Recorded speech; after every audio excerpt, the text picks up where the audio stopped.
তুরাগ থানা এলাকায় এ ধরনের কোনো ধারাবাহিক মৃতদেহ উদ্ধার, হত্যাকাণ্ড কিংবা এ সংক্রান্ত অন্য কোনো ঘটনার সংবাদ পাওয়া যায়নি। সম্প্রতি সামাজিক যোগাযোগ মাধ্যমের বিভিন্ন প্ল্যাটফর্মে তুরাগ নদী থেকে একাধিক মরদেহ উদ্ধার সংক্রান্ত কিছু তথ্য, ছবি ও ভিডিও ছড়াতে দেখা যাচ্ছে। ঢাকা মেট্রোপলিটন পুলিশ অত্যন্ত গুরুত্বের সঙ্গে বিষয়টি খতিয়ে দেখেছে। ডিএমপির উত্তরা বিভাগের আওতাধীন তুরাগ থানা এলাকায় এ ধরনের কোনো ধারাবাহিক মৃতদেহ উদ্ধার, হত্যাকাণ্ড কিংবা এ সংক্রান্ত অন্য কোনো ঘটনার সংবাদ পাওয়া যায়নি। একই সঙ্গে এই বিষয়ে তুরাগ থানায় কোনো ব্যক্তি বা প্রতিষ্ঠানের পক্ষ থেকে কোনো অভিযোগ, সাধারণ ডায়েরি বা জিডি বা মামলা দায়ের করা হয়নি। বিষয়টি অনুসন্ধানে প্রচারিত তথ্যের কোনো সত্যতা পাওয়া যায়নি। এ বিষয়ে বাংলাদেশ পুলিশের ভেরিফাইড ফেসবুক পেজ থেকেও ইতিমধ্যে একটি আনুষ্ঠানিক বিবৃতি প্রকাশ করা হয়েছে।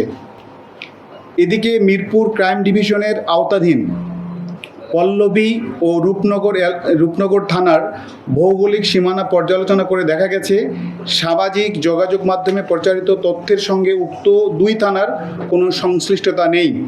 এ বিষয়ে পল্লবী বা রূপনগর থানায় কোনো অভিযোগ, তথ্য কিংবা ঘটনার সত্যতা সমর্থনকারী কোনো প্রমাণ পাওয়া যায়নি। সামাজিক যোগাযোগ মাধ্যমে প্রচারিত যে কোনো তথ্য যাচাই বাছাই ছাড়া এই ধরনের তথ্য প্রচার, বিশ্বাস করা বা তা শেয়ার করা থেকে বিরত থাকা সমীচীন। কোনো গুজব, বিভ্রান্তিকর বা উস্কানিমূলক তথ্য সমাজে অস্থিরতা সৃষ্টি করতে পারে এবং আইন শৃঙ্খলা পরিস্থিতি অবনতির কারণ হতে পারে। ঢাকা মেট্রোপলিটন পুলিশের পক্ষ থেকে এই ধরনের কর্মকাণ্ড হতে বিরত থাকার জন্য আহ্বান করা হলো। ডিএমপির ভিতরে কোনো ঘটনা, এ ধরনের ঘটনা ঘটেনি। সম্ভবত আমিনবাজার নৌ পুলিশ কর্তৃক একটি মৃতদেহ উদ্ধার করা হয়েছে এবং তারা যেহেতু দারুস সালাম থানাতে একটা মামলা, ইউডি মামলা রুজু করেছে, সেই মামলাটি এখন যেহেতু নৌ পুলিশ অধিক্ষেত্রের ঘটনা, এটি তারা তদন্ত করছে এবং তারা এটি মামলা তদন্তাধীন রেখেছে আর কি। এইটুকু আমাদের যতটুকু জেনেছে আর কি।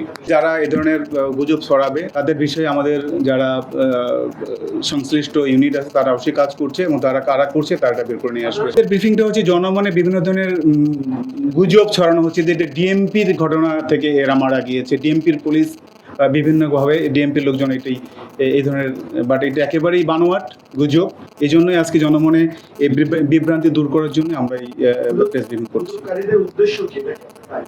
এটা আমরা আইডেন্টিফাই, আমাদের যারা সংশ্লিষ্ট ইউনিট তারা কাজ করছে, আমরা এটা তদন্ত সাপেক্ষে পরবর্তীতে হয়তো জানানো যেতে পারে। অবশ্যই ইউএফটি ফার্স্টের সাথে ট্রেড করুন যে কোনো জায়গা থেকে। ক্যাম্পাসে ক্লাসের ফাঁকে, ঢাকার জ্যামে বসে কিংবা ঘরে বসে, ট্রেডিং এখন হাতের মুঠোয়। তাই ট্রেড করুন যখন খুশি, যেখানে খুশি।